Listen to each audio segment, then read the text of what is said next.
Hi, I'm James Ellis, and I wrote the article you're about to read here about what content you need to recruit. Now, I actually built this strange kind of pyramid hierarchy thing with apologies to Dr. Maslow, or Mr. Maslow, I believe it is, in that, you all remember your 10th grade hierarchy of needs, and that you start off with this idea that in order for us to be satisfied and happy, which is the tip of the pyramid, at the bottom you have to meet some basic needs. You have to be safe. No saber-toothed tigers attacking you. You have to have food, you have to have shelter, and then you have to feel like you are making a difference in the world, and then eventually, love and self-fulfillment. The same way as content. Now, the funny thing about content is when we talk about content for recruiting, and that's really all we do, we talk about all the different ways you can make content, which of course freaks people out when they think, oh my god, I have to make all this content. And the answer is no, you don't.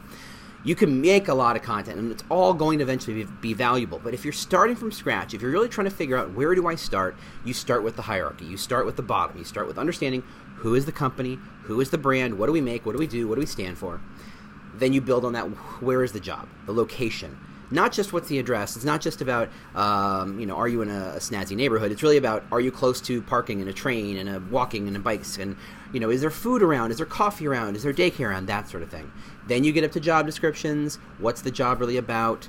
Who would I be working around? What does it entail? What is the path of the job? If I'm successful here, what happens next? Then there's the experience of working at that company. Success stories. Who are the people? Who are the managers? What does the company and the people care about? Stories in which they maybe went through some sort of problem. They went through some sort of crisis and they solved it in the end. They became better team, a stronger team because of it. And then finally, that professional and personal satisfaction, which honestly I don't think anybody can really write content for that.